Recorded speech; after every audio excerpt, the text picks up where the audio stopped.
নমস্কাৰ বন্ধুসকল, স্বাগতম জনাইছোঁ মই অন্য এটা ভিডিঅ'লৈ। আজি মই আপোনালোকক ডেনড্ৰবিয়ামৰ কাইকীবিলাক কেনেকৈ পটিং কৰিব লাগে আৰু মই চব গছত মোৰ ডেনড্ৰবিয়াম মোবাইলৰ ওচৰত বহুতকেইটা কাইকী এনেকৈ ওলাই আছে, একদম মেচিয়ৰ কাইকী হ'ল এইকেইটা।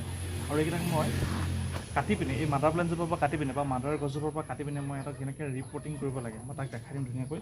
তো প্ৰথমতে আমি চব এইকেইটাত অলপমান সৰু হৈ আছে দেখিছে, তো মই এইকেইটা প্ৰথমতে ব্যৱহাৰ নকৰোঁ, এইকেইটা নলওঁ। যিকেইটা ডাঙৰ হয় মেচিয়ৰ হৈ আছে, এইকেইটা দেখিছেনে খুব ধুনীয়াকৈ ৰুটবিলাক ওলাই আছে দেখিছে, এইকেইটা খুব ধুনীয়া হয়।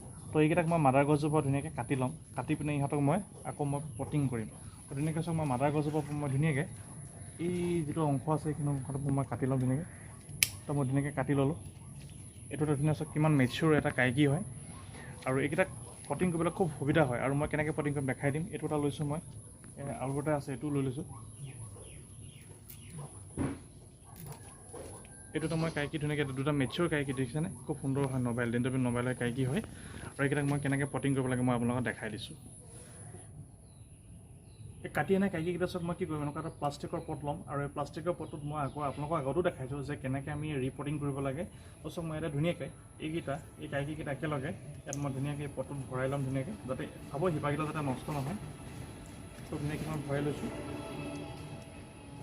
তো এই প্লাষ্টিকৰ পটটো ধুনীয়াকৈ ভৰাই লওক আৰু ভৰোৱাৰ পিছতে কি কৰিম আমি, মই ইয়াতে কিছুমান মই এনেকুৱা ধৰণৰ ইটাৰ টুকুৰা আছে, ধৰি লওক মই ইটাৰ টুকুৰাবিলাক ধুনীয়াকৈ ভৰাই দিম। আৰু কিছুমান পাইনৰ বাকলি আছিলে, তো ধুনীয়াকৈ মই দি দিছোঁ ইয়াতে।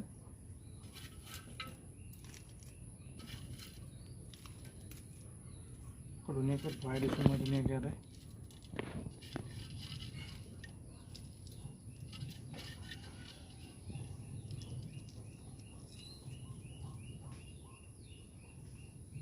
মই এইটো ধুনীয়াকৈ পটিং কৰি দিলোঁ।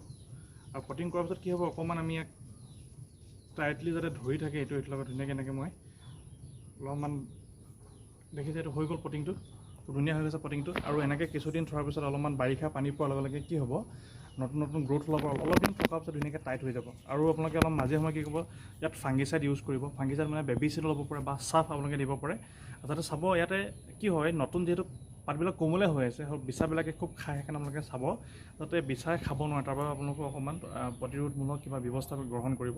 তো বন্ধুসকল, আমি আজি ডেনড্ৰবিয়ামৰ কাইকী বা বিভিন্ন ধৰণৰ কাইকীবিলাক কেনেকৈ ৰিপৰ্টিং কৰিব লাগে তাৰ বিষয়ে শিকিলোঁ, বা নতুনকৈ কেনেকৈ আমি কাইকী ওলোৱাৰ পিছত মাদাৰ প্লেণ্টজোপা কেনেকৈ ছেপাৰেশ্যন কৰিব লাগে। আৰু মনত ৰাখিব, বহুতে কি কৰে, মাদাৰ প্লেণ্টজোপাত কাইকী দেখাৰ লগে লগে কাটিবলৈ আৰম্ভ কৰি দিয়ে। আচলতে আপোনালোকে চাব যাতে কাইকীটো কিমান পুৰঠ হৈছে।